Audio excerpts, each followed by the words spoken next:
다 같이 자리에 일어나셔서 찬송 94장을 함께 부르시겠습니다.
사도신경으로 우리의 신앙을 고백하겠습니다.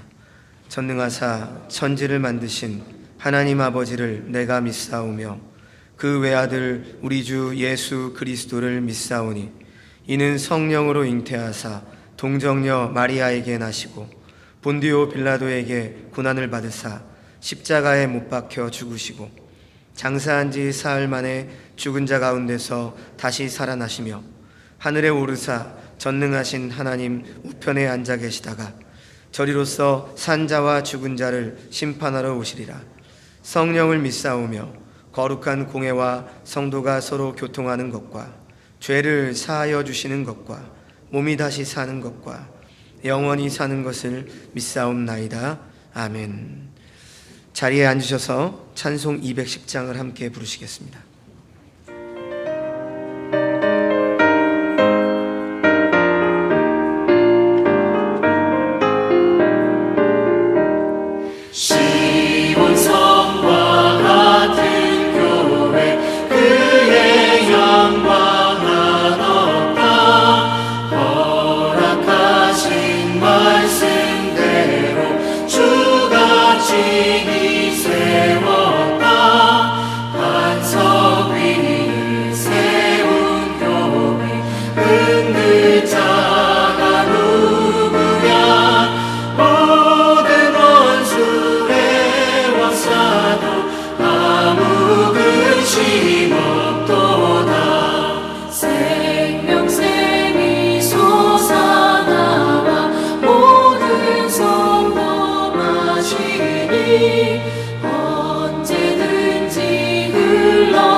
최두락 장로님 나오셔서 기도하시겠습니다.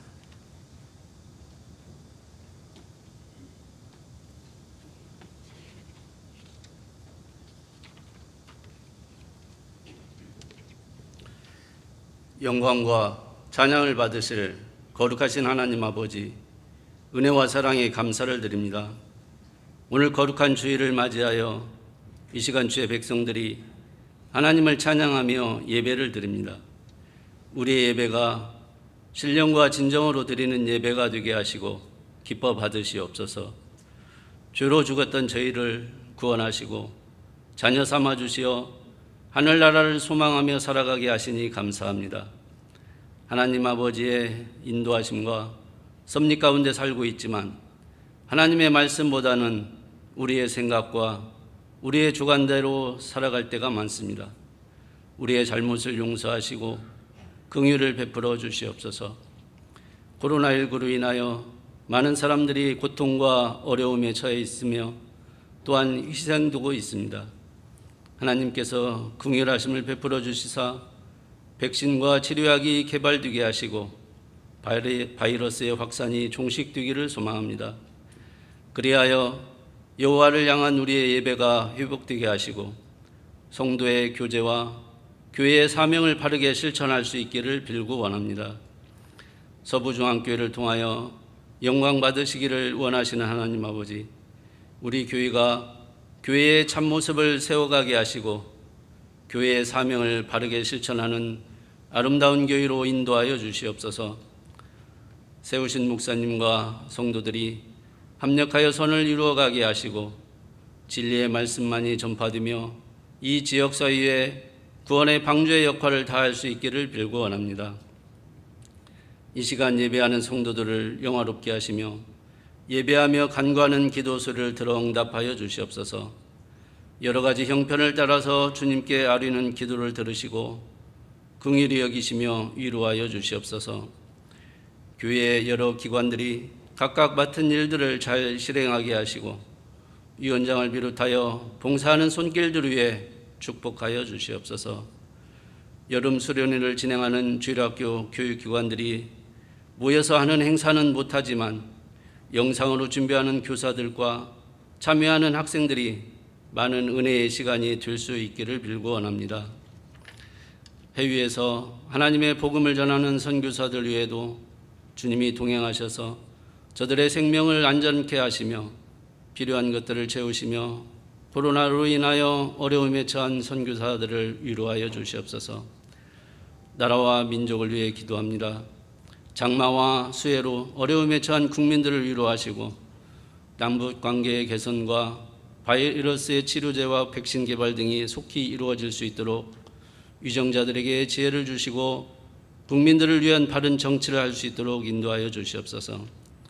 하나님 아버지, 이 시간 말씀을 전하시는 목사님에게 성령의 충만함과 영혼간의 강건함으로 전하시는 말씀이 진리의 말씀이요 생명의 말씀이 되게 하시고 듣는 우리는 그 말씀을 바르게 실천할 수 있기를 소망합니다. 오늘 또 예배를 위하여 수고하는 부교역자들과 여러 모양으로 봉사하며 헌신하는 주의 백성들을 축복하시며 봉사 가운데 시험에 들지 않도록 인도하여 주시옵소서. 오늘 예배의 시종을 주장하시며 주님 홀로 영광 받으시옵소서. 감사드리며 예수님의 이름으로 기도하옵나이다. 아멘.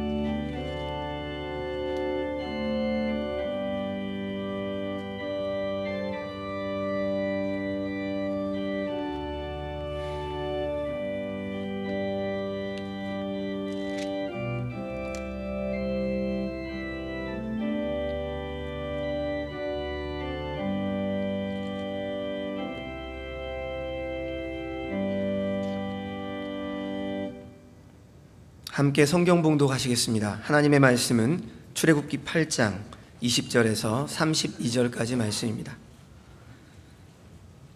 출애굽기 8장 20절에서 32절까지 말씀입니다.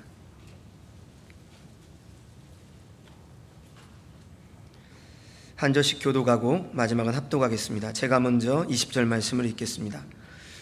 여호와께서 모세에게 이르시되 아침에 일찍이 일어나 바로 앞에 서라.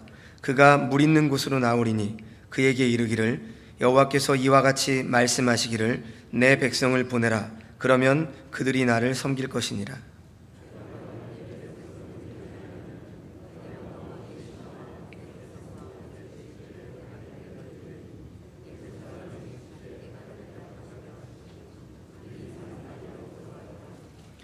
그날에 나는 내 백성이 거주하는 고센 땅을 구별하여 그곳에는 파리가 없게 하리니 이로 말미암아 이 땅에서 내가 여호와인 줄을 내가 알게 될 것이라.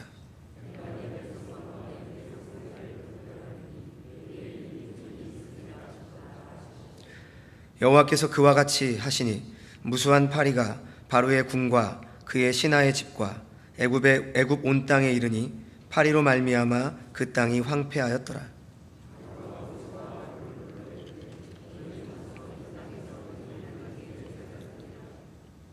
모세가 이르되 그리함은 부당하니이다. 우리가 우리 하나님 여호와께 제사를 드리는 것은 애굽 사람이 싫어하는 바인즉 우리가 만일 애굽 사람의 목전에서 제사를 드리면 그들이 그것을 미워하여 우리를 돌로 치지 아니하리이까.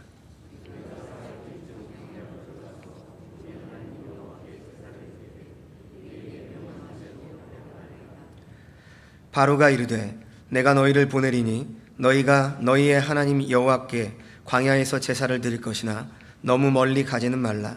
그런즉 너희는 나를 위하여 간구하라.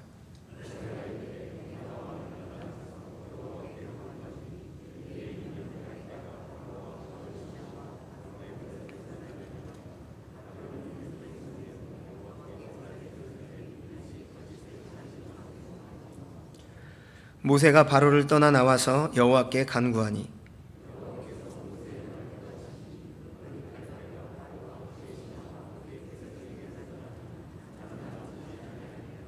함께 읽습니다. 그러나 바로가 이때에도 그의 마음을 완강하게 하여 그 백성을 보내지 아니하였더라. 아멘. 이 시간에는 김정순 권사님의 특송이 있겠습니다. 특송이 끝난 후에 담임 목사님 나오셔서 타협과 유혹이라는 제목으로 말씀 전해주시겠습니다.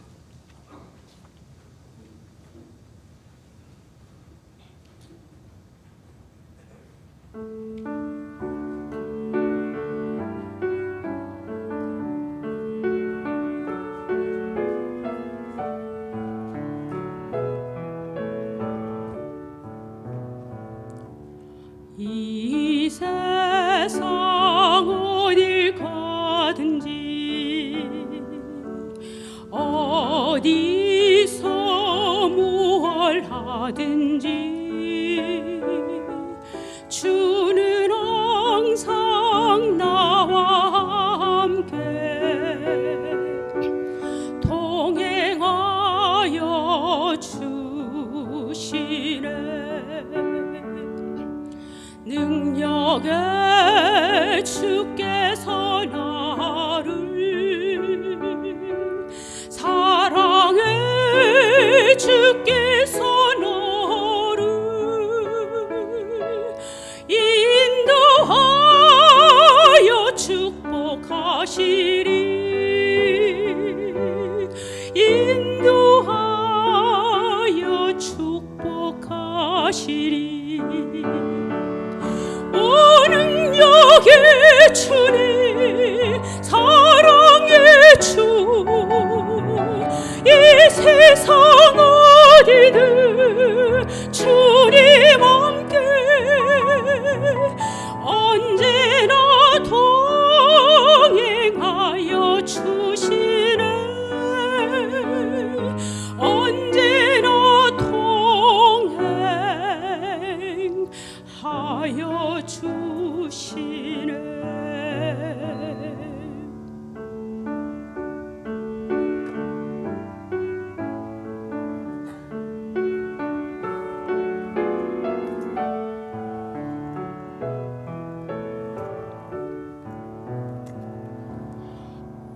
오직 성령의 열매는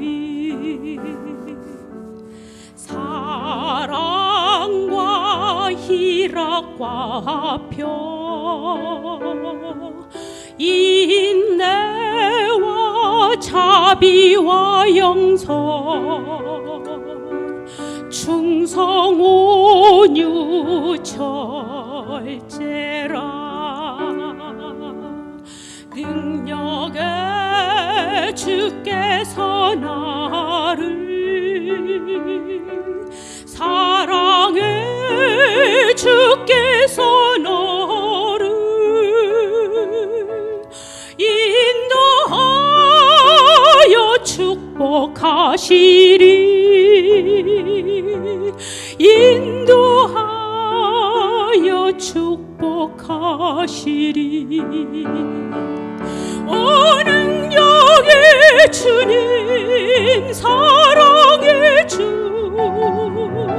성령의 열매를 맺기까지 주님 뜻대로 인도하소서. 주님 뜻대로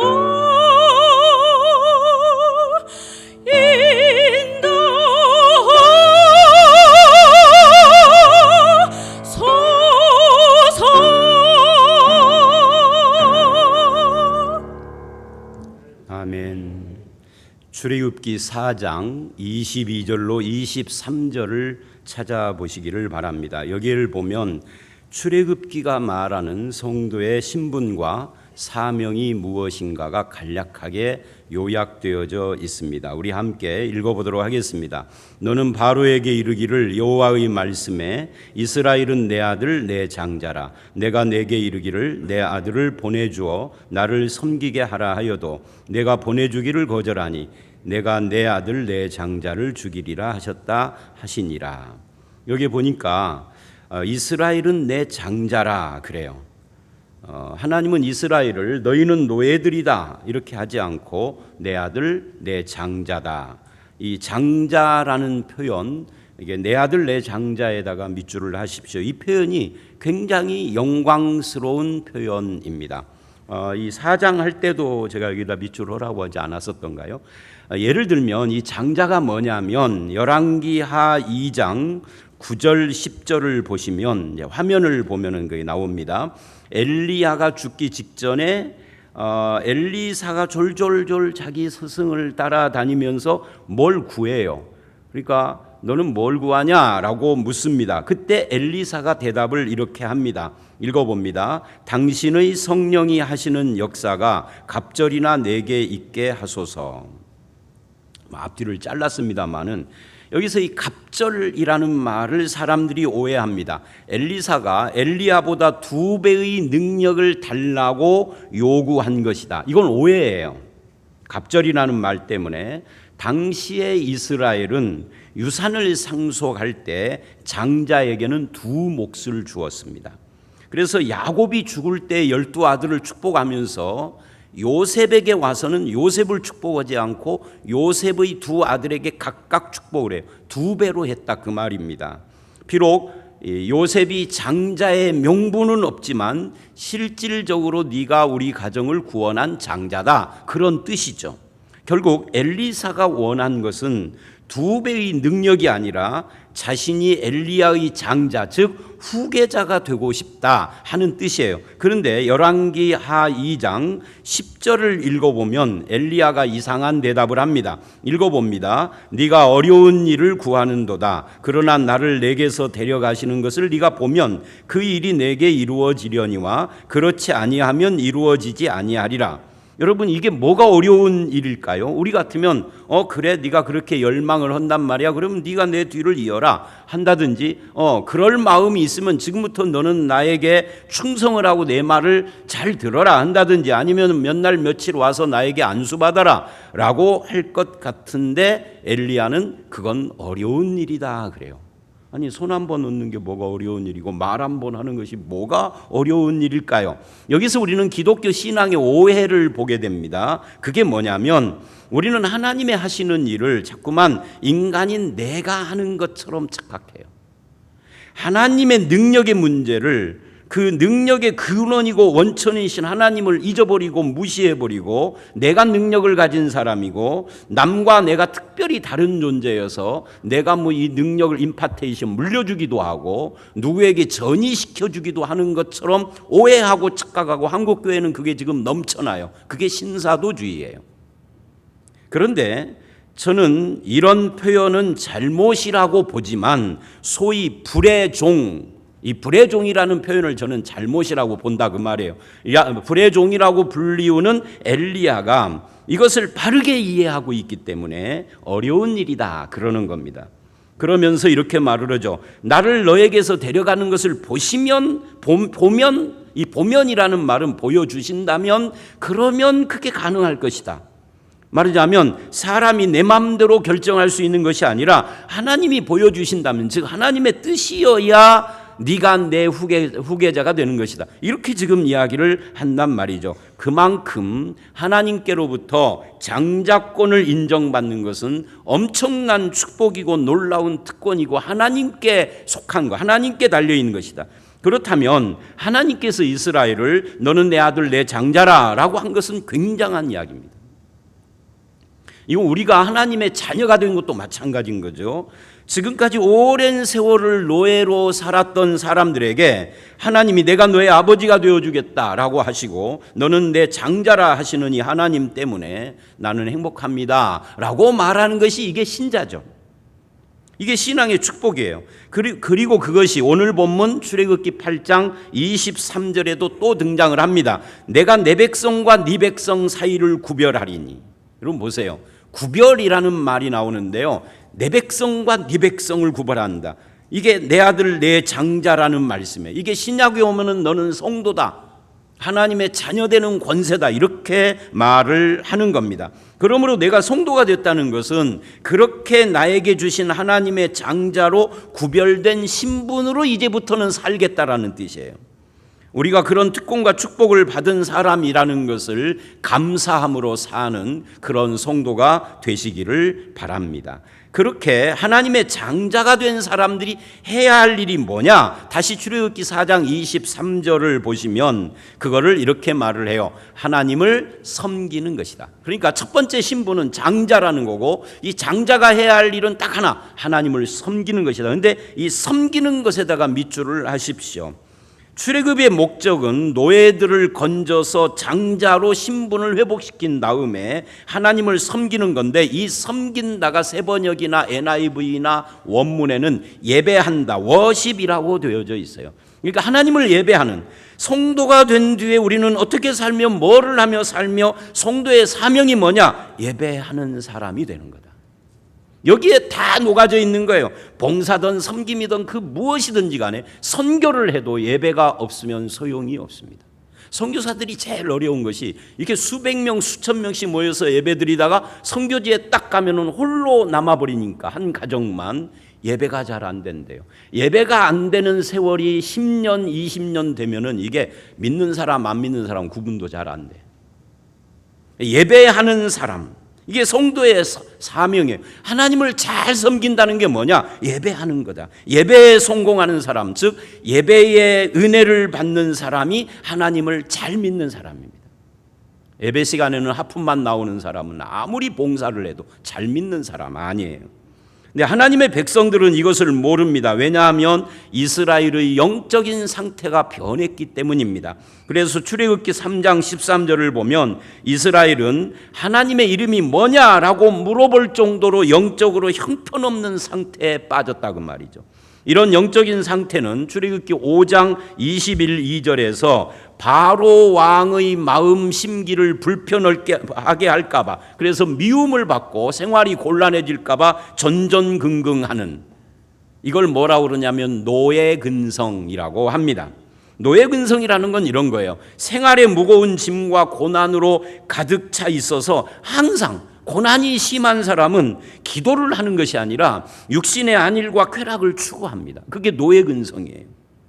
그래서 인생에 무슨 소망도 없고 목적도 없고 의미를 추구하지도 않고, 그러니까 아무 비전도 없고 속이 텅 비어 있어서 생각 없는 말을 계속 뱉고 세속적인 욕망에 지배받고, 그래서 추한 언행으로 낄낄거리는 삶을 살다가 늙어버리는, 이게 노예예요. 우리 주변에 많죠. 우리 국민의 절대 다수가 그렇게 살죠. 더군다나 애굽이라는 세상은 여호와가 누구냐? 너는 내 노예다라고 하면서 기를 죽입니다. 그래서 하나님은 이것 때문에 출애굽기 7장 지난주서부터 10장까지, 정확히 말하면 11, 12장 6월절까지 포함을 해야 됩니다마는 이 10대 재앙을 내리시는 거예요. 이걸 통하여서 바로와 애굽의 신들을 요절내는 거죠. 그런데 태양신의 아들 바로가 항복을 하지 않고 뭐를 하느냐면, 왜 한 번의 재앙이 아니라 10번까지 갈 수밖에 없었느냐면, 이 바로가 계속 타협과 유혹을 시도한다. 이게 오늘 본문의 핵심입니다. 오늘 본문은 뭐 재앙 자체를 설명하는 내용은 약할 거예요. 지난주에 대충 했기 때문에. 그런데 우리는 이 말씀을 보면서 이런 생각을 해야 돼요. 왜 믿는 우리가 하나님의 장자처럼 살지 못하고 노예근성에 빠져 있는가? 왜 우리가 제사장의 사명을 감당하며 거룩한 하나님 백성으로 살지 못하는가? 그 가장 중요한 이유가 세상의 유혹과 타협하기 때문에 그렇다 하는 겁니다. 타협이라는 말을 사전에서 찾아보면 이렇게 나옵니다. 민주주의 의사결정 과정에서 합의를 이끌어내는 하나의 방식이다. 그러면 이렇게 설명도 해요. 둘 이상의 집단이 요구 조건에서 한 발짝씩 양보에 합의하는 것입니다. 그러기 위하여서 뭐를 해요? 용인하고 양보하고 원칙을 희생하는 것이다. 사전은 이렇게 설명을 합니다. 이런 타협의 좋은 예가 노동쟁의죠. 노조 측에서 25%를 인상해달라 그럽니다. 사측에서는 5%밖에 못 해주겠다. 그러면은 중재하는 쪽에서 이렇게 말을 합니다. 그러면 12%로 합시다. 그래서 합의를 보는 겁니다. 이건 타협의 좋은 예죠. 문제는 이것을 신앙에도 적용할 수 있는가 하는 것인데, 사탄은 있다 그럽니다. 세상은 있다. 신앙에도 적용할 수 있다 그럽니다. 그게 오늘 본문 이야기예요. 하나님은 없다 그럽니다. 8장 21절로 27절이 이제 이 네 번째 재앙인 파리 재앙 후에 바로가 제시한 첫 번째 타협이 나오는데 25절을 읽어보도록 하겠습니다. 시작. 바로가 모세와 아론을 불러 이르되 너희는 가서 이 땅에서 너희 하나님께 제사를 드리라. 여기 보세요. 이 말을 26절에 모세가 단칼에 거절을 합니다. 왜 거절을 하느냐면 이 제안의 핵심이 이런 거예요. 이 땅에서 제사를 드려라. 이 땅에서에다가 밑줄을 하십시오. 이런 제안은 하나님을 잘 모르는 사람, 어린 신자, 오래됐지만 말씀의 원리와 정신에 제대로 서 있지 않는 성도에게는 아주 그럴싸한 말처럼 들립니다. 그런데 이런 말을 하는 목적은요, 세상과 교회를 혼합해서 잡탕밥을 만들게 하려는 목적이 있어요. 절대 이 세상 사람들은 예수 믿지 말라고는 하지 않습니다. 이 박해 시대가 아니기 때문에. 박해 시대는 못 믿게 하죠. 근데 지금은 예수 믿지 말라 이런 말 잘 안 해요. 그 대신에 이렇게 말을 합니다. 예수 믿는 것은 좋은 것이지만 세상과 너무 멀어지지는 말어. 이렇게 말을 한다 그 말이에요. 사실은 그 말이 그 말인데, 그러면서 성도의 목에다가 밧줄을 걸고 말뚝을 세상에 박아놓고 말뚝에서 밧줄 길이만큼만 왔다 갔다 하게 하는 거죠. 그래서 이 땅에서라고 하는 겁니다. 세상 즐거움에 미련을 갖고 거기에 묶여서 세상 말뚝 주변을 맴도는 신앙. 그렇게 사는 사람들이 생기면은 세상은 그런 사람들을 선전물로 이용을 하죠. 뭐라고요? 이렇게 합니다. 아무개도 내가 아는 아무개도 집사고 장로고 목사고 권사인데 너처럼은 믿지 않더라. 너는 왜 그렇게 유별나냐? 그렇게 유혹을 한다 그 말이에요. 그러나 고린도 후서 6장을 한번 찾아보시오. 화면을 보십시오. 6장 17, 18절을 읽어보도록 하겠습니다. 먼저 17절입니다. 시작. 그러므로 너희는 그들 중에서 나와서 따로 있고 부정한 것을 만지지 말라. 거기까지요. 17절 하반절서부터 18절은 조금 이따 보기로 하고요. 저는요, 젊은 시절에 이 말씀에서 격려와 힘과 용기를 얻은 적이 있습니다. 흔히 사람들은 아까도 말한 것처럼 예수를 너무 잘 믿으면 친구가 떨어진다, 세상 살아가는데 손해를 많이 보고 힘들다, 이런 말을 많이 합니다. 그래서 교회를 다녀도 사회생활에 이 지장이 없을 만큼 적당히만 믿어야 된다, 이 말이 거의 대부분 기독교인들에게도 씨가 먹혀요. 그런데 저는 예수님을 잠시 어려서부터 믿다가 고등학교 졸업 직후에 한 1년 반, 19, 20 이때 한 1년 반 정도 이 교회를 안 다니고 그 여러 가지 이유가 있어요. 유혹받은 거죠. 그래서 친구들을 사귀며 놀러 다니고 그랬던 적이 있습니다. 그러다가 1년 반쯤 그러다가 이제 완전히 그걸 끊고 교회로 다시 돌아왔어요. 근데 교회로 돌아오니까 그 전에 교회 다닐 때하고 제가 달라졌어. 뭐가 달라졌느냐면 이제 굉장히 신앙에 관심이 생겼어. 그전에는 그냥 의례 가는 교회였는데, 그래서 계속 성경 읽고 신앙서적 읽고 교회 봉사하고 그러다가 이제 신학교까지 가니까 그런 세월을 한 20년쯤 살다가 40대가 되고 어느 날 제가 진안에 있을 때, 그때 그 19, 20, 21살 시절에 자주 거의 매일같이 만났던 그 친구들 이름이 뭐였지? 얼굴은 떠오르는데요. 이름이 오머시기가 있었고 이뭐가 있었고 박뭐였었는데 그 이오박만 생각나고 나머지 이름이 지금도 생각이 안 나요. 나이 먹어서가 아니라 40대 때. 지금까지도 가끔 떠올려 보면 그 뒤에 이 성만 생각나고 이름이 생각이 안 나요. 지금도 얼굴은 선한데.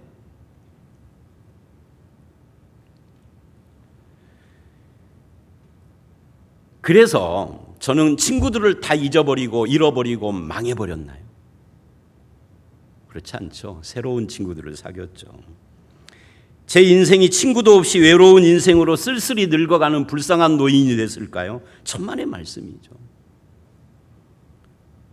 그래서 그 다음 말씀이 저를 그렇게 놔두지 않습니다. 한번 읽어봅니다. 내가 너희를 시작. 내가 너희를 영접하여 너희에게 아버지가 되고 너희는 내게 자녀가 되리라. 전능하신 주의 말씀이니라 하셨느니라. 세상에서 나와서 따로 있고 부정한 것을 만지지 않으면, 그래서 사람들이 나를 떠난다면 그러면 어떻게 되느냐 할 때, 그러면 외로운 늙은이로 늙어간다가 아니라 그때는 하나님께서 너를 영접해 주겠다. 내가 이 하나님이 너의 아버지가 되어주겠다. 너는 내 자녀라. 이것은 전능한 자의 말이다. 이런다고요. 여러분, 이 말씀으로 안 되겠습니까? 저는 이 말씀에 얼마나 위로와 용기와 격려를 받았는지 몰라요. 하나님이 나를 영접해 주신다. 여기 모든 문제가 해결되는 거죠. 더 이상 외로운 인생은 없는 거죠. 불쌍하고 쓸쓸한 인생 살도록 놔두시지 않는다는 거죠. 전능한 분이 나를 아버지로 삼고 나와 함께 하신다. 이거면 됐잖아요. 그리고 그 아버지를 함께 믿는 사람들 중에 친구가 생기고, 또 안 믿는 사람들도 떨어질 것 같지만 떨어질 사람만 떨어져요.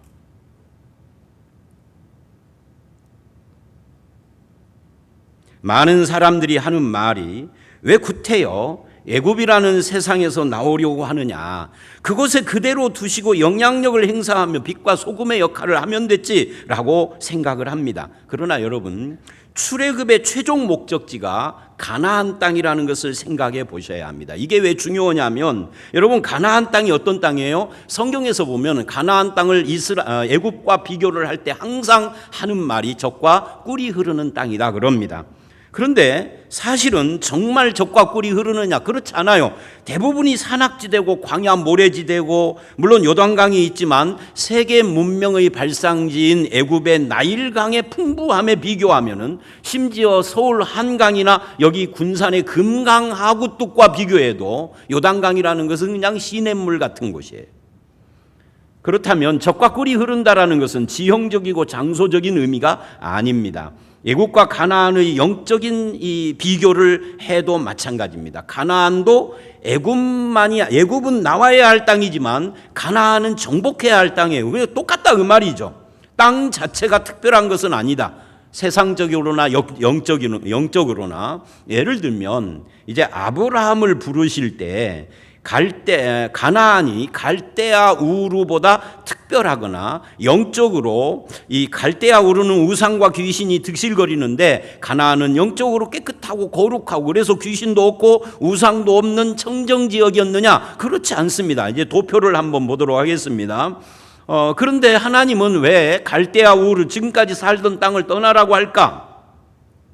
애굽이 됐던 갈대아 우르가 됐던 하나님 없이 살던 땅을 떠나라 그 말인데요.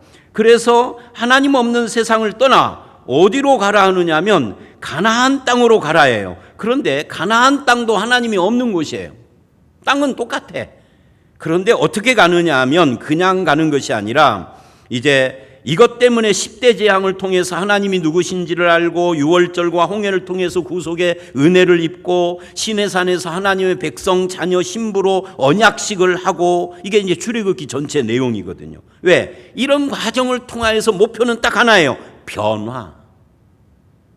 내가 누군지, 나는 어떤 분을 아버지 하나님으로 믿게 된 건지 그 새로운 신분을 알고, 그래서 삶의 자세가 달라지고 내 소명이 무엇인지를 아는 이 변화가 되어져서 그 다음에 하나님이 없는 또 다른 새로운 땅 가나안으로 가는 겁니다. 이게 달라져서 가라 그런 말이에요. 어떻게 해요? 하나님이 없는 사람들 틈바구니에 내 삶의 원리가 바뀌었어요. 인생의 목표와 방향이 달라졌어요. 습관이 달라졌어요. 태도도 달라졌어요. 그리고 하나님과 함께 그분의 자녀로 가는 겁니다. 왜 가나안 땅이 젖과 꿀이 흐르는 땅이냐? 땅 자체는 형편없어요. 하나님 없는 건 똑같아. 그런데 내 인생관이 변했어요. 삶의 자세가 변했어요. 삶의 습관이 달라졌어요. 그래서 젖과 꿀이 흐르는 땅입니다. 하나님이 함께 가는 것이니까. 그래서 바로는 그리 가지 말고 이 땅에서라고 붙잡고 있는 거예요. 말하자면 유혹인 거죠. 이스라엘로 상징된 성도의 정체성의 문제와 이 변화가 없는 종교 신앙을 가지고 그냥 여기서 예배나 드려라 그런 이야기입니다. 이것이 오늘 우리들도 부딪히는 싸움입니다. 여러분은 애굽에서 나와서 광야로 가셨습니까?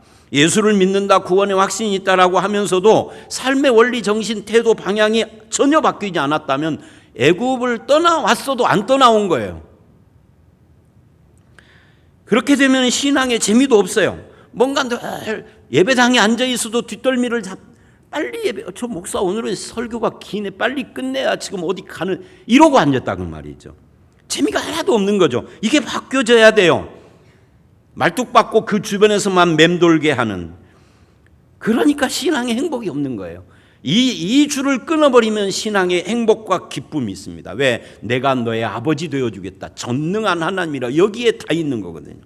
8장 28절을 보십시오. 두 번째 타협입니다. 첫 번째하고 비슷한 내용이에요. 읽어봅니다. 시작. 바로가 이르되 내가 너희를 보내리니 너희가 너희 하나님 여호와께 광야에서 제사를 드릴 것이나 너무 멀리 가지 말라. 그런즉 너희는 나를 위하여 간구하라. 여기도 요점은 너무 멀리 가지 말라, 극단을 피하라, 너무 열광적으로 믿지 말아라. 적당하게 회색지대의 기독교인, 경계선상의 기독교인으로 살아라. 첫 번째와 비슷한 타협이잖아요. 믿는 사람 티내지 말아라. 너는 그렇게 안 하면 못 믿느냐? 안 그래도 잘 믿던데 주일날 예배만 드리면 되지 뭘 또 성경 공부까지 가고 무슨 구역 모임까지 한다는 거냐? 신앙도 형편껏 해라. 이런 말들을 계속 합니다. 융통성 없는 기독교인 되지 말고 원만하게 적당하게 적당히 경건하면 되지 않느냐? 사실은 적당한 경건은 없는 겁니다. 이 너무 흔해 빠진 식상한 유혹이지만 지금도 이게 유효해요. 이런 사람들은 늘 애매합니다. 신앙이 경계선상에 있습니다. 그러다가 어떤 결단을 내리려고 하면은 굉장히 고민스럽습니다. A에게는 그 결단이 하나도 고민이 안 되는데 B에게는 똑같은 건데 고민되는 것은 결국은 신앙의 태도가 평상시에 그래서 그러는 거예요. 우리는 흔히 주변에서 신앙에 미치지는 말아라 라는 말을 진리처럼 떠드는 사람들이 교회 안에도 있는 걸 봐요. 집사님들 중에도 공공연하게 그런 말을 합니다. 그건 잘못된 말입니다. 물론 광신적인 신앙이나 이단 신비주의처럼 믿는 것은 잘못된 겁니다. 정강훈이를 따라서 광화문에 가서 악을 쓰는 사람처럼 믿으라, 그런 의미는 물론 아닙니다. 그러나 예수 그리스도와 그분의 말씀을 깊이 배우고 깨달으면, 그리고 열심히 믿으면, 소위 제대로 미치면, 예수의 말씀과 구속을 제대로 이해하고 믿으면 그분의 인격에 빠져요. 그래서 이제는 그 모든 죄악과 세상의 얕은 괴술과 그런 것에 빠졌던 사람이 정상적인 인격, 올바른 마음씨, 향기 나는 삶의 태도를 가진 사람으로 변하는 게, 이게 미친 거죠. 예수님과 그분의 말씀을 제대로 익히면 성실한 직장인이 되고 현숙한 여인이 되고 온유한 인품의 가장이 되고 사리를 분별하고 신사적인 마음 씀씀이를 가진 사회인이 되는 거죠. 이 신앙의 열심을 갖고 미친다는 말에 뜻이 다른 거예요. 그럼 오히려 제대로 미쳐야 합니다. 교회나 종교에 미치는 것이 아니라 예수님께, 그 말씀에 미치고 하나님 나라의 영광의 소망에 푹 고아져야 합니다. 그렇게 저와 여러분들이 되시기를 바랍니다. 요한계시록 3장 15, 16절을 보면 라오디게아 교회 이야기는 여러분 잘 아시잖아요. 한번 읽어봅니다. 시작. 내가 내 행위를 아노니 네가 차지도 아니하고 뜨겁지도 아니하도다. 네가 차든지 뜨겁든지 하기를 원하노라. 내가 이같이 미지근하여 뜨겁지도 아니하고 차지도 아니하니 내 입에서 너를 토하여 버리리라. 여러분, 이 말씀도 오해가 있죠. 뜨거워라 라는 말씀. 아니, 뜨거워라는 것이 아니라 잘 읽어보면 뜨겁든지 차든지, 이게 무슨 말이에요? 태도를 분명히 하라 그 말이에요. 뜨거워라 그 말이 아니라. 그러니까 여기서는 뜨겁든 차든 다 좋은 거예요. 뭐가 나쁜 거죠? 미지근이 나쁜 거예요. 그러니까 이러지도 않고 저러지도 않고 옹고주춤한 태도로 하루 저녁은 거룩한 예배를 드리고 그 다음 날은 몸을 흔들며 향락에 물들고, 이게 미지근한 거죠. 오늘은 말씀 묵상을 하고 내일은 욕심 따라서 거드름에 사로잡혀 살고, 그런 기독교인들은 세상도 멸시해요.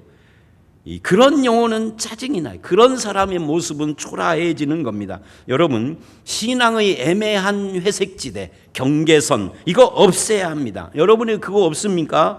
그런 경계선이 사라져야 합니다. 이럴 것인가 저럴 것인가 해서 애매한 포즈를 취하는 것. 누구라도 신앙의 회색지대를 가지고 있으면 그는 영광스러운 대접을 받을 수가 없습니다.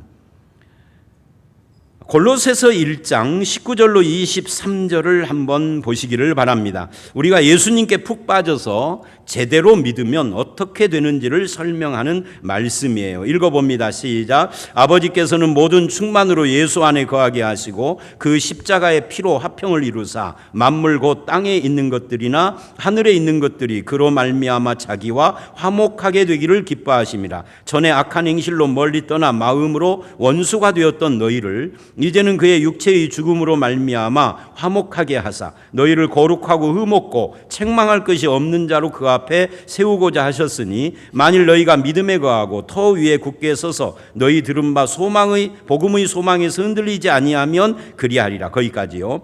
그러니까 예수 안에 있는 하나님의 모든 충만으로 뭐를 얻으셨느냐 하면은 우리를 화목하게 했다. 원수되었던 우리를 하나님과 화목하게 했다. 그 목적이 뭐냐? 나를 하나님 앞에 거룩하고 흠이 없는 자, 책망할 것이 없는 자로 세우려고. 그러니까 이 예수님이 나를 위하여 뭐를 했느냐? 그거를 알게 되면은요, 내가 사는 목적과 방향을 알게 되고 허무함과 두려움에서부터 이 흔들림에서부터 자유하게 됩니다. 이것을 새 사람이라고 하는 거죠. 그래서 골로새서 3장 10절과 15, 17절을 보면 이 새 사람에 대하여서 이렇게 이야기를 합니다. 새 사람을 입었으니 이는 자기를 창조하신 자의 형상을 따라 어디까지 지식까지 새롭게 하심을 입은 자다. 이 새 사람의 특징은 광신적인 모습이 아닙니다. 15, 17절을 보면 그 모습이 평강, 감사, 말씀의 풍성함, 지혜, 시와 찬송과 감사 이런 것이라고 말을 합니다. 그렇다면 여러분, 우리가 경계선상에 살 이유가 없는 거죠. 우리가 예수를 열심히 믿은 결과가 이런 거라면 우리가 그렇게 희미한 자세를 취할 필요가 없는 거죠. 흠모해야 하는 거죠. 주님, 나에게 당신의 충만함과 그 은혜의 말씀에 흠뻑 젖게 해 주십시오. 주의 사랑 그 깊은 그 성품에 내가 안겨서 주님을 묵상하고 그 가슴이 충만해지고 그래서 평강하고 그러므로 감사한 신령한 찬송을 늘 부르는 감사 생활을 하게 하소서. 이것이 믿는 자라고 하면 내가 애매하게 살 이유가 없습니다. 출애굽기 10장을 한번 찾아보십시오. 10장 8절로 18절을 보면 8번째 메뚜기 재앙이 나오는데 여기에 3번째 바로의 타협이 등장합니다. 한번 읽어봅니다. 시작. 모세와 아론을 바로에게 다시 데려오니 바로가 그들에게 이르되 가서 너희 하나님 여호와를 섬기라. 갈 자는 누구냐? 모세가 이르되 우리가 여호와 앞에 절기를 지킬 것인즉 우리가 남녀노소와 양과 소를 데리고 가겠나이다. 바로가 그들에게 이르되 내가 너희와 너희 어린 아이들을 보내면 여호와가 너희와 함께함과 같으니라. 보라, 그것이 너희에게는 나쁜 것이니라. 그렇게 하지 말고 너희 장정만 가서 여호와를 섬기라. 거기까지요. 쉽게 말하면 애들은 애굽에 남겨놓고 어른만 가서 예배하라. 이걸 오늘날로 말하면 주일 지키는 것은 너희 부부만 하고 애들은 아직 어리니까 지네들이 종교 선택할 때까지 집에 놔두고 텔레비나 보게 해라. 이런 말하고 똑같은 이야기예요. 부모들은 예배하는데 자녀들은 학원 가서 공부하고 있는, 부모들은 교회 왔는데 자녀들은 오락을 하고 있는데 부모가 내방치해 놓고 있는, 종교는 자유라고 하면서 그거 이야기를 하는, 그게 지금 사탄의 유혹이고 바로의 타협입니다. 이럴 때 우리는 흔히 신앙의 자유 이야기를 합니다. 자식에게 신앙 강요할 수 없다라고 헛소리나 합니다. 부모들의 생각 가운데 어리고 젊은 시절에는 공부해서 좋은 대학 가는 것이 더 중요하다, 인생을 좀 더 즐기는 것이 필요하다, 세상을 더 배우는 것에 투자해야 된다, 신앙은 좀 등한히 해도 나중에 할 수 있다라고 하는 이상한 생각이 있습니다. 지금은 성공을 위하여서 투자하고 신앙생활은 나중에, 누가 나중에 기회 준대요? 그거 하나님께 물어보셔야지. 하나님이 기회 안 주시면 그걸로 끝나는 거예요. 한 번은 우리 아들이 초등학교 때 소풍을 갔는데 그 학부모들 중에, 같은 반 학부모들 중에 우리 교인이 있었어요. 지금 여기 말고 진안에서. 근데 그분들이 나중에 우리 집사람에게 이런 말을 하더랍니다. 사모님, 지영이가요, 몰랐는데 춤을 굉장히 잘 춰요. 우리도 몰랐어요. 집에서 춤추는 거 한 번도 몰랐어요. 소풍 가는데 앞에 춤출 사람 나오라니까 탁 나가더니 춤을 추는데 그렇게 추더래요. 그 뒤로 저희도 지금까지도 못 봤어. 그러면서 이러는 거예요. 얼마나 대견하셔요. 내가 그 소리를 전해 듣고 되게 웃었어요. 뭐가 대견해? 아니, 춤춘 것이 그렇게 대견한 거예요. 신앙생활 잘하는 것이 대견한 거지. 적어도 예수 믿는 사람은 대견하다의 기준이 달라야 할 거 아니에요. 내 아이가 옆집 아이에 비해서 한글 깨우치는 것이 늦다고 그냥 펄쩍펄쩍 뛰면서 수십만 원짜리 과외를 시키고 뭐 백과사전 뭐 100만 원이 넘는 걸 할부로 사주고 이러는데 정작 우리 애가 주일학교 가기 싫다고 그러면 네 마음대로 해라 해버려요.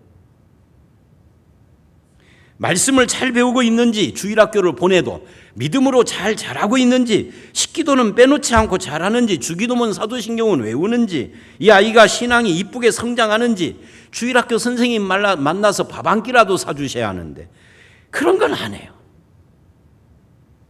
밥 사주시라는 이야기가 아닙니다. 전에 어떤 집사님은 저에게 돈을 주면서 이러시더라고요. 목사님, 우리 애에게 꼭 필요한 신앙서적 몇 권 좀 사다 주세요. 내가 가면 모르겠어요. 그래서 사다 준 적이 있어요. 제가 목회하면서 한 2번 정도 그랬습니다. 야, 이 담임 목사 30년 넘게 오면서요. 그러니까 10년에 한 명도 그런 사람이 없었다는 이야기죠. 한 2명이나 3명 정도 그랬어요. 뭐 신앙서적 사달라고 하는 것 귀찮죠. 그런데 우리가 관심이 없다는 이야기를 하는 겁니다. 모두 다 이 바로의 유혹에 넘어가 있다는 겁니다. 그렇게 되면 나중에 성경이 불량아라고 불렀던 엘리의 2 아들처럼 될 때는 이미 늦어요. 그러면 2 아들만 죽는 것이 아니라 부모도 목뼈가 부러져. 그래서 잠언 22장 6절을 보면 마땅히 행할 일을 아이에게 가르쳐라. 그리하면 늙어도 그것을 떠나지 않는다 그렇습니다. 아이 때 가르쳐야 되죠. 사도행전 16장 31절 유명한 말씀이죠. 우리가 근데 거기서 간과하는 것이 있어요. 이렇게 말을 합니다. 주 예수를 믿으라. 그리하면 너와 누가 구원을 얻는다? 내 집이요. 네가 구원받는다가 아니에요. 항상 성경은 구원이 공동체적입니다. 너와 네 집이 구원을 받는 겁니다. 신앙이 없는 자녀는 부모인 나를 세상에 붙잡히게 하는 겁니다. 자녀가 애굽에 있으면 부모는 갔다가도 돌아와야 돼. 바로가 그걸 노린 거예요. 여러분의 자녀들의 신앙에 관심을 가져야 합니다. 자녀들을 위해서 기도하시고 자녀들에게 복음을 전하십시오. 자녀들의 신앙생활을 전폭으로 지원을 하십시오. 그러면 적어도 자녀 때문에 피눈물 흘리는 일은 일어나지 않을 것입니다. 출애굽기 10장 24절을 읽어보십시다. 이게 흑암의 재앙 9번째인데요. 바로의 마지막 유혹입니다. 그 내용이 양과 소는 머물러 두라입니다. 읽어봅니다. 시작. 바로가 모세를 불러서 이르되 너희는 가서 여호와를 섬기되 너희 양과 소는 머물러 두고, 여기다 밑줄을 하십시오. 너희 어린 것들은 함께 가라. 그러니까 양보를 했어요. 바로가. 그래, 어린 것은 데리고 가라. 양과 소는 놔두고. 근데 여러분, 아까 처음 말을 했죠. 출애굽의 목적이 뭐죠? 너는 내 아들 내 장자라고 부르고 신분을 고쳐준 다음에 하나님을 섬기라, 예배하라잖아요. 근데 구약의 예배의 도구가 뭐죠? 양과 소예요. 그거 놔두고 가라는 겁니다. 웃기는 거죠. 이건 물질의 시험입니다. 물질의 시험은 우리 신앙생활의 가장 큰 걸림돌입니다. 나의 양과 소를 하나님을 위하여 사용하지 못하도록 방해하는 거예요. 그래서 우리 중에 많은 사람들이 교회에다가 다니다가 헌금에 시험 들고, 뭐 목사 탓도 있죠. 그것 때문에 신앙의 기쁨과 감사를 상실하는 비극적인 일들이 일어나는 거예요. 여러분의 소와 양은 어디에 있습니까? 많은 사람들이 예수 믿는 건 좋은데 양과 소는 그냥 놔두고 믿으려고 그래요. 그래서 주머니가 거듭나지 않은 사람이 목사도 되고 장로도 되고 집사도 되고 그렇습니다. 한편 이것은 하나님을 기쁘시게 하는 것들을 우리 일상생활로부터 빼앗아 가려고 하는 겁니다. 주일날만, 예배당에서만, 예배 시간에만으로 또 우리의 헌신과 섬김과 예배를 제한하고 묶는 겁니다. 11조 잘하고 교회 출석 잘하고 예배 시간에 하나님께 안녕하시냐고 인사드리고 나면 나머지는 세상을 즐기는 거죠. 그러나 하나님을 섬기고 기쁘게 하는 예배의 자리는 예배당만이 아니라 내 삶의 현장까지 이어져야 합니다. 그래서 헌금뿐만 아니라 내가 번 모든 수입을 가지고 생활하는 것도 예배답게 하나님께 감사하는 마음으로. 그래서 로마서 12장 1, 2절은 너희 몸으로 산 제사를 드려라 그런 거예요. 이 몸으로 삶으로 살아있는 제사를 드려라. 그래서 우리 삶 전체가 하나님께 드려지는 예배의 삶이 되어야 한다는 거죠. 이 모든 사탄의 타협과 유혹에 대하여 모세의 최종적인 대답이 10장 25, 6절에 나옵니다. 이 말씀을 보고 이제 마치도록 하겠습니다. 읽어봅니다. 시작. 모세가 이르되 왕이라도 우리 하나님 여호와께 드릴 제사와 번제물을 우리에게 주어야 하겠고 우리의 가축도 우리와 함께 가고 한 마리도 남길 수 없으니 이는 우리가 그 중에서 가져다가 우리 하나님 여호와를 섬길 것임이며 또 우리가 거기에 이르기까지는 어떤 것으로 여호와를 섬길는지 알지 못함이니이다 라고 합니다. 이 모세는 개인적으로 가장 온유한 사람이었어요. 그러나 주님을 위하여 신앙을 위하여서는 십자가의 용사였습니다. 온유한 사람인데 십자가의 용사다. 이게 서로 매치가 안 되지만 모세에게는 세상에서는 절대적인 것이 없습니다. 그래서 25절에 왕이라도 그럽니다. 이 왕이라도에다 밑줄을 하십시오. 왕도 하나님 앞에서는 예외가 아니다. 당신도 하나님 앞에서는 그냥 순종해야 할 종자에 불과해 라고 딱 부러지게 말을 한 겁니다. 온유한 사람인데 예수님, 주님 이외의 모든 걸 상대화한 겁니다. 왕이라도, 네가 믿는 우상이라도, 네가 믿는 신이라도 하나님 앞에서는 아무것도 아니다. 예외가 아니다. 하나님 앞에서는 그 어떤 좌파 우파를 가르는 정치 사상이라도 물질이라도 다 예외가 아니다. 다 하나님 앞에 머리 숙여야 된다. 성도에게 절대적이고 유일무이한 것 딱 한 가지밖에 없는데 그건 하나님과 하나님의 말씀입니다. 어떤 제자가 스승에게 어떻게 하면 하나님을 찾을 수 있나요? 라고 물었답니다. 그래서 그 스승이 늘 말하기를 갈망함으로 찾아라 그랬대요. 그 제자는 그러나 저는 온 마음을 다해서 하나님을 갈망하고 있지 않습니까? 그런데 왜 하나님이 느껴지지 않나요? 라고 물었대요. 그러니까 하루는 이제 스승이 그러고 나서 잊어버렸겠죠. 강에서 제자와 함께 목욕을 하는데 이 목욕을 하다가 이 스승이 제자를 깊은 물에다가 밀어 쳐 넣어버렸어요. 그냥 뒤에서 떠 밀어버렸어요. 그러니까 제자가 물에 빠져가지고 막 필사적으로 살려달라고 하면서 난리를 치는데도 안 꺼내주다가 가까스로 어떻게 해가지고서 이제 물에서 살아서 나왔는데 그 나온 제자에게 스승이 이랬답니다. 왜 그렇게 몸부림을 쳤나? 그러자 제자가 숨이 막혀서 그랬죠 라고 하니까 스승이 말하기를 바로 그거야. 너는 하나님을 갈망한다고 하지만 숨 막히게는 안 했잖아. 신앙에는 양보와 타협이 없습니다. 구원받은 성도는 신앙의 원칙에 타협해서는 안 됩니다.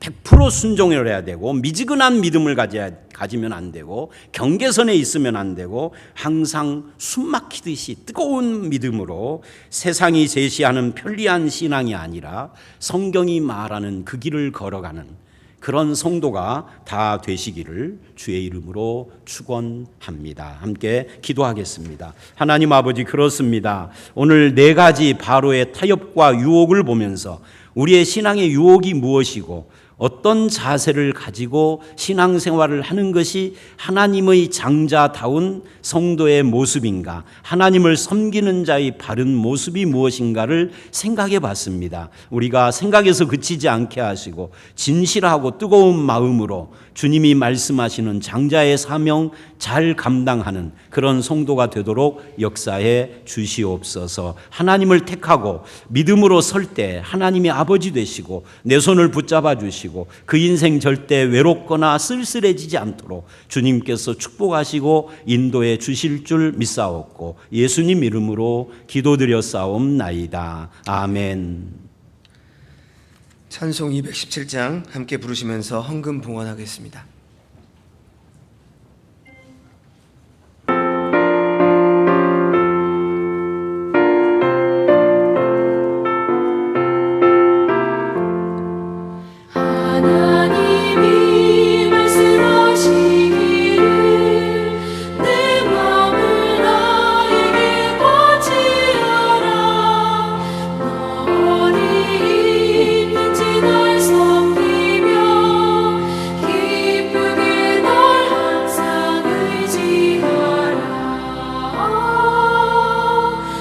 바치어라 내 마음을 주께서 나에게 이르시네 깜깜한 죄에서 불러내신 주께서는 인도하시리라 주께서 말씀하시기를 내 맘을 나에게 다 바치고 사악한 죄에서 벗어나면 나 어찌 널 구원하겠느냐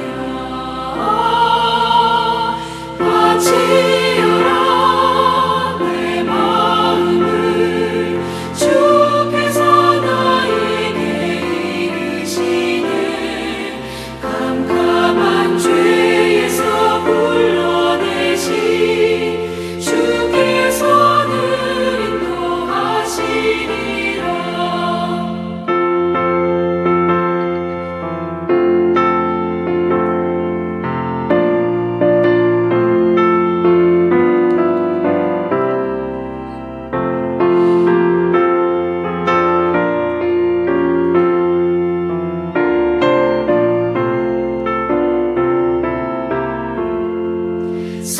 성령께서 말씀하시기를 가진 바 모든 것 다 맡기고 내 맘도 기쁘게 바치어라 풍성한 은혜를 더하리라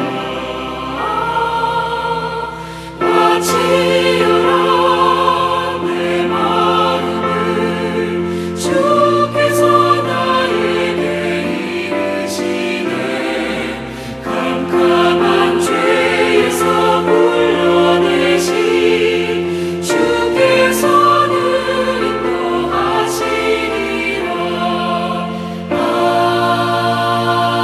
아멘. 교회 소식을 말씀드립니다. 주보를 참조해 주시기 바랍니다. 다음 주일 예배는 1부 오전 9시가 4지역, 2부 오전 11시는 1지역, 3부 오후 2시는 2지역과 3지역입니다. 코로나19 상황에 맞춰서 다음과 같이 실시합니다. 각 공예배는 동시에 교회 홈페이지와 유튜브에도 올립니다. 교회에 못 오시는 성도님들은 이용하셔서 예배하시기 바랍니다. 여름 성경학교와 수련회도 온라인으로 하고 있습니다. 자녀들이 적극적으로 참여할 수 있도록 권고해 주시기 바랍니다. 오늘부터 열화상 카메라로 출입을 확인하고 있습니다. 그래서 예배당 출입 시 줄을 서서 들어오는 번거로움이 좀 있습니다. 그럴지라도 양해해 주시고 또 열화상 카메라로 잘 체크하시기 바랍니다. 예배 시간에 마스크를 착용하시고 지정된 좌석에 앉아주시고 악수를 하거나 가까이에서 마스크를 벗고 대화하는 것은 삼가해 주시기 바랍니다. 그 어느 때보다 방역수칙이 중요한 때인 것 같습니다. 교회 건물 냉난방기 및 전기코드를 잘 점검해 주시고요.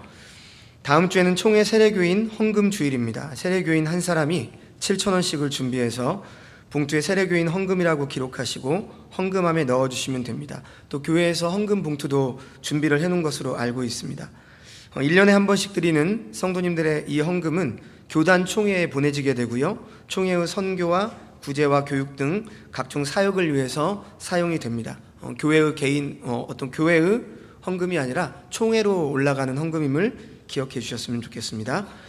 2학기 성경 공부를 8월 31일 월요일부터 시작을 합니다. 1학기에 공부하셨던 분들은 그대로 참석을 해주시고 또 새로 2학기부터 시작하실 분이 계시다면 사무실에 등록해 주시기 바랍니다.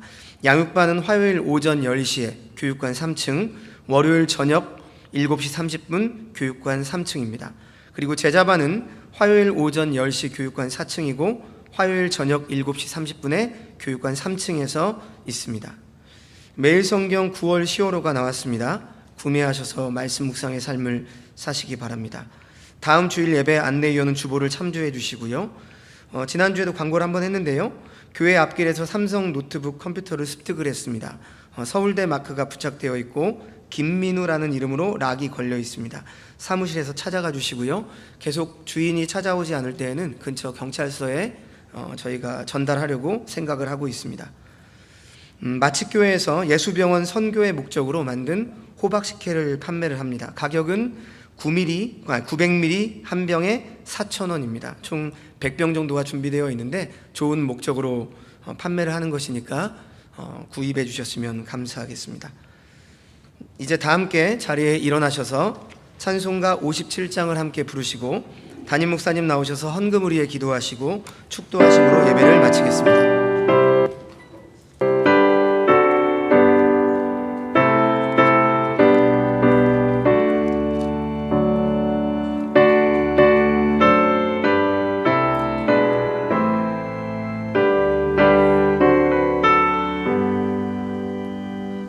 오늘 주신 말씀에 새 힘 얻어서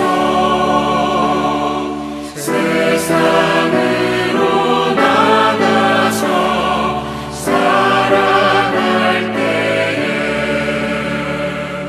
나 혼자 힘으로 늘 부족하오니 주여 나를 도우사 승리하게 하소서.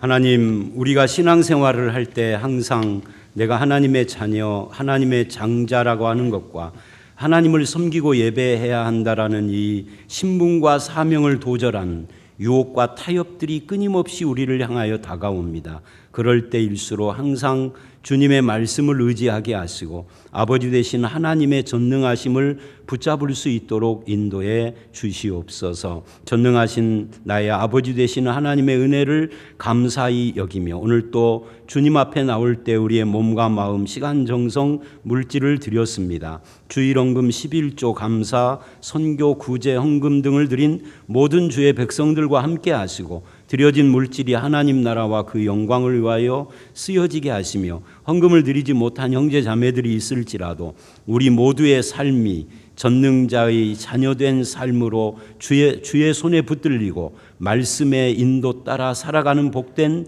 삶을 살게 하여 주시옵소서. 예수님 이름으로 기도드렸사옵나이다. 아멘. 이제는 우리 주 예수 그리스도의 은혜와 아버지 하나님의 극진하신 사랑과 성령의 교통하심이 오늘 머리 숙여 예배하는 모든 주의 백성들 머리 위에와 저들 가정과 교회 위에 이제로부터 영원토록 함께 있을지어다. 아멘.